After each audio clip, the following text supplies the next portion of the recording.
قسما بمن خلق الشداد طباقا.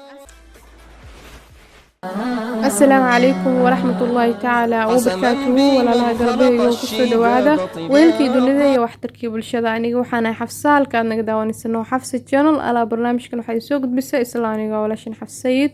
soo dhawaada meel kastoo aad joogtaan daafaca caalamka iyo gobolada soomaaliya. juskeeni labaad kitaabkeeni baro boqol xadiis. insha allah intaan muuqaalka u gudagelin subscribe saar gaarsiiya asxaabtaada si ay uga faa'iidaystaan. kusoo dhawaada caawiyo darsigeena cusub qaybtii shanaad insha allah.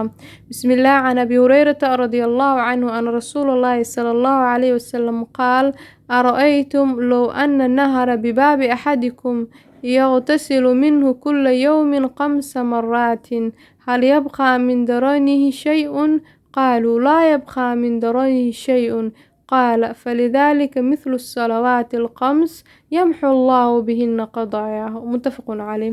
نبينا نبadgelyo xariis korkiisa ahaatee wuxuu dhahay igula salli marka hore walaal ka waran bal ka waran haddii uu midkiin ilbaabkiisa amba iridkiisa uu ahaan lahaa webi maalinkiina uu ku meeran lahaa uu ku qaweysan lahaa 5 jeer miyuu ku hari lahaa shay wasakha wax wasakha miyuu ku hari lahaa maya oo kuma hari laheen wax wasakh ah.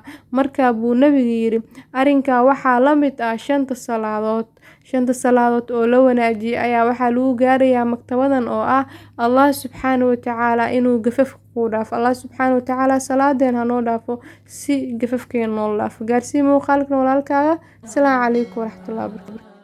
قسما بمن خلق الشداد طباقا. قسما بمن خلق الشداد طباقا.